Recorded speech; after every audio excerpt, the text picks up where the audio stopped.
Hey everybody, welcome back to the Renewed Homestead. Ben and Belle here.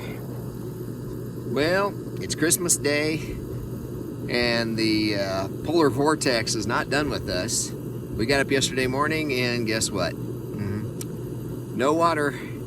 We got down with wind chill. I think we were down to about -20 and cold. So cold.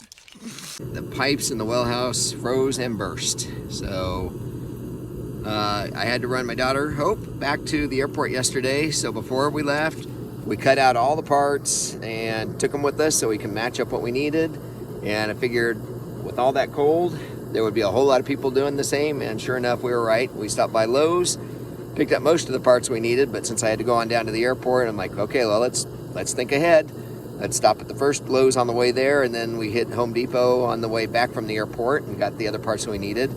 But it's still frozen. We had our space heater in here all night, set at 95 degrees, had it basically covered up enough, of course, for it to breathe, but we needed that ice to melt, and it just barely started melting. And you know, this is where good neighbors, wonderful neighbors, come in very, very useful, very helpful.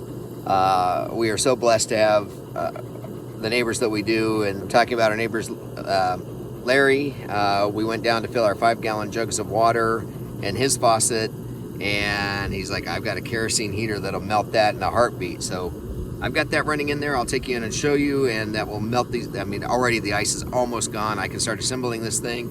Still have a few hours of daylight left on Christmas Day, and we'll be able to take a shower and do some dishes and other things. But Belle is loving the cold, aren't you, Belle? Aren't you? Say hi, Belle. Say hi.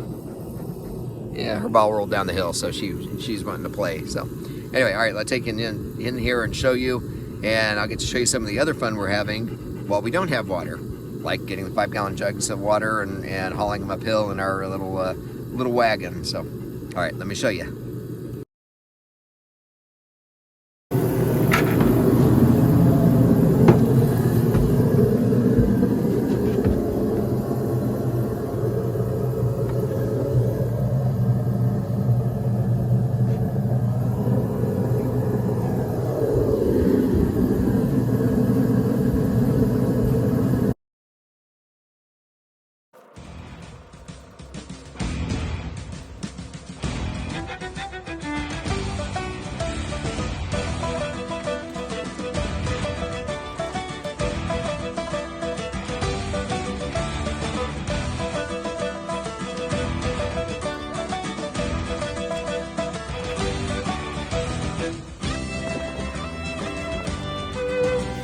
Well, another reason you need another reason you need a pond. If your pipes freeze, you can still flush the toilet. Just fill the back of the tank.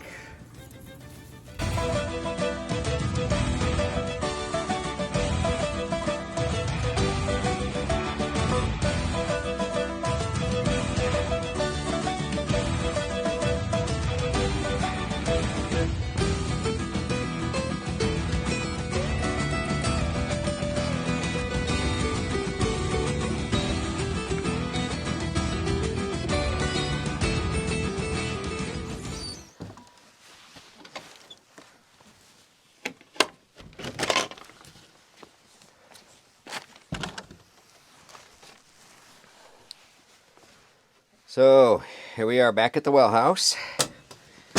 There's Larry's kerosene heater that we borrowed to thaw things out. Some extra insulation on the outside. But as of 7 p.m. last night, we had water. You know, we got the parts. Hoping I picked those up at Lowe's.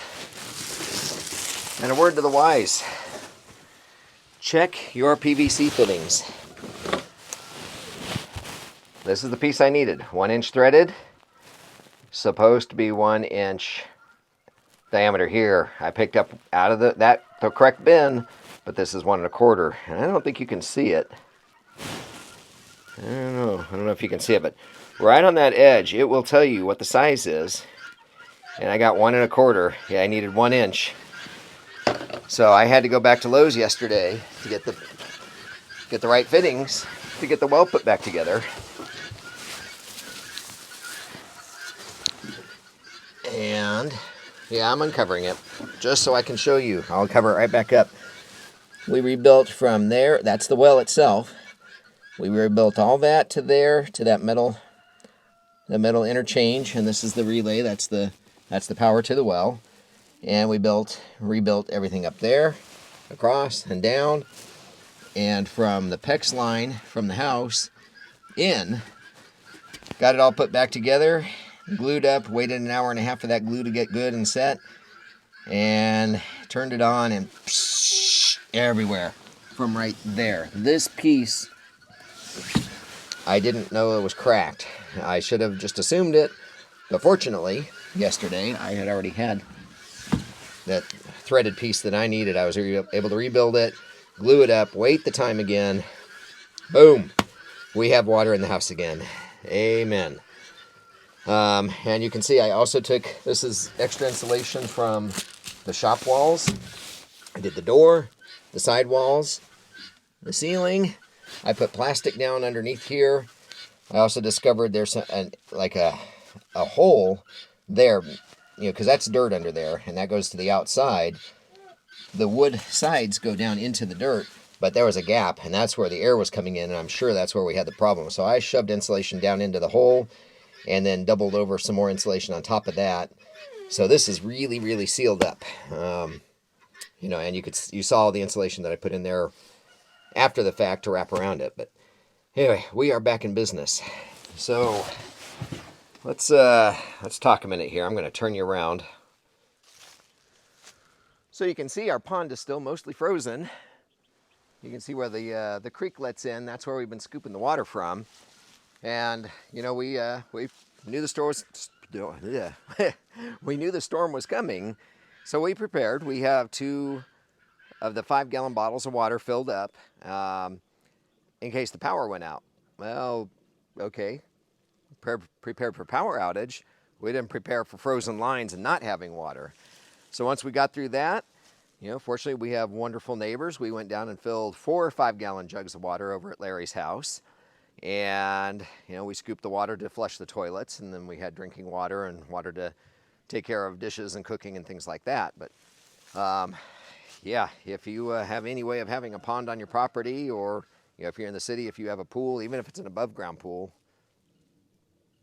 However, in a storm like that, I don't think an above-ground pool would do you any good. You wouldn't be able to get water out of it. It'd be frozen solid. But alternate water sources, you know, that's very important, as we can see. Everybody I've talked to around here, it's like, this is a cold they haven't seen since, I think somebody told me today, 1988 was the last time they had it freeze this bad. But, well, our well house is now prepared for it. The house has got PEX to it. In fact, PEX will freeze, but it won't crack, is what I'm told. I've been told by multiple people it won't crack. But anyway, so that's... you know, when you're going to the store, check your fittings. If you know, check those plastic fittings so you get the right ones, because I had to run all the way back down to Weaverville, which is a good 40-minute drive for us. You know, it's not like you could run around the corner. Our neighbor Clifford, that's the plumber, you know, I called him on Christmas Day, and I'm like, please tell me you have this part. And he's like, I don't have any of those fittings anymore, because he's long retired, so it was worth a shot. But anyway, so we went 3 days without water. It was sure nice to have a nice long hot shower, and that's where the on-demand water heater is amazing.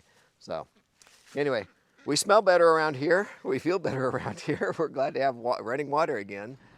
All right, so running water is easy to take for granted. Let us know if you lost your water or had busted pipes because of this storm, but there it is, running water. Amen. But anyway, I hope you weathered the storm well and didn't have any broken pipes or any power outages, and you're staying warm and staying healthy. And just, you know, appreciate your comments. So make sure you're giving us a thumbs up, and take care, everybody. God bless. We'll see you on the next video. Bye.